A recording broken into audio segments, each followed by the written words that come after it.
hell do they think they are? What makes them so goddamn enlightened? Bunch of stuffy old white men and their ass-kissing disciples, that's all they are.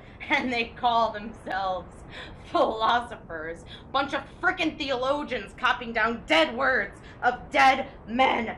Frickin' alchemists putting together the right symbols and the right sentence order, and voila! There you have it, truth in sentence form right there on the goddamn page, question settled. They wouldn't recognize an original thought if it shook them by the dandruff-covered shoulders and screamed in their lifeless, wrinkled old faces. No, that'd be just too goddamn threatening, too difficult, borderline crazy. That's what they think of me in my thesis. Well, what the hell do they know? Bunch of inert corpses, zombies reciting centuries-old empty answers. I want living, breathing, kicking, screaming answers. Living truths. Maybe painful, dangerous, and maddening, but deeply felt, meaningful, goddamn salvific truths. Screw them! I don't need their stodgy approval. I don't need their goddamn consent. I'm doing this for my own sake anyway. I'll do it alone. Yeah, I'll do it all by myself, away from their hallowed halls of learning, freed from their stifling conformity, spared of their condescension and suspicion and empty judgment. I don't need them. I don't need any of them. I'll write alone. I'll shut myself away. Alone, where I won't be subject to the limitations of the normal way of thinking. I won't be subject to convention, to societally agreed upon meaning. Free! I'll be free!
The fundamental insight of skepticism is to question the validity of our specifically human perspective, to question whether the particular way that we carve up the barren terrain that is reality has or can have any claim to accuracy or legitimacy.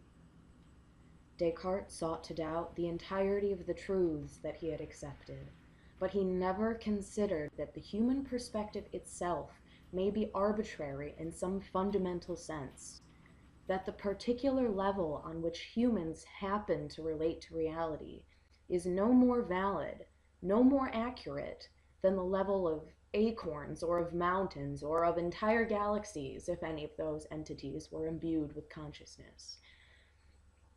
There is absolutely no reason to suppose that the particular conceptual way that human beings conceive of and describe the world is in any way an adequate or accurate picture of objective reality, except, of course, for our long-standing assumption that this is the case. That I sit in a chair at this moment, that I drink coffee, all of these are communicable human ideas. To think, though, that their truth was limited to this functionality would be considered borderline insane. I walk this tightrope, admittedly, in suggesting that reality itself, reality as it exists outside of the human mind, contains no chairs, nor tables, nor humans, because it contains no concepts, no words, because it essentially contains nothing. Reality, this blank canvas of white, featureless radiance, cannot appropriately be broken down into nouns, concepts, atoms, things, people.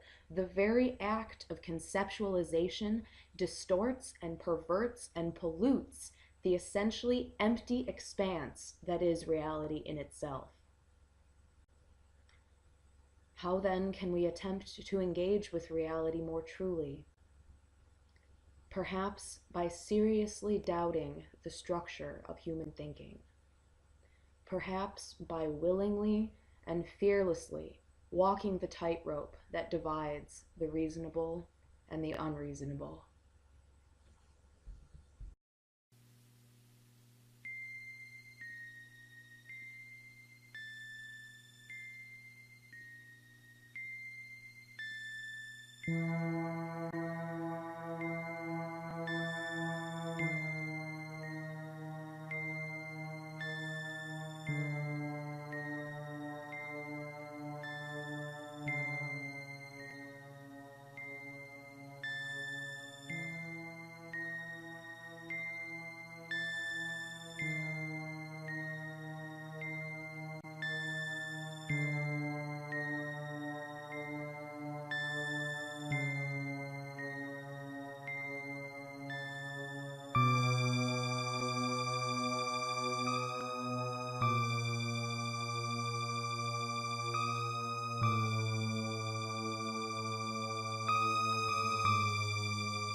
The most common objection to skepticism is that it is an unlivable position, that no human being is capable of living once the truth of the arbitrary and incorrect nature of the human perspective has been realized. This is a peculiar move from theoretical to existential grounds, though it is not entirely illegitimate. It does seem that one cannot truly call oneself a skeptic unless one lives one's day-to-day life understanding and affirming the truth of skepticism, unless one lives every day understanding the falseness of all human concepts, the arbitrary nature of the human perspective, precariously perched on the tightrope, risking a fatal fall. What would it mean to live in such a way, to truly live it, to constantly see into the blankness, to understand that the table before me is only real insofar as humans happen to have a word called table? What is really before me isn't even atoms, isn't even energy. It is just some thing, some bit of the featureless expanse of reality that my arbitrary perspective happens to be taking in through my senses, happens to perceive as object, as solid, as hard. Physics tells us that atoms are mostly empty space, but even physics is an arbitrary human way of carving up the world. This amorphous entity we happen to call table, it is not even a something. Funny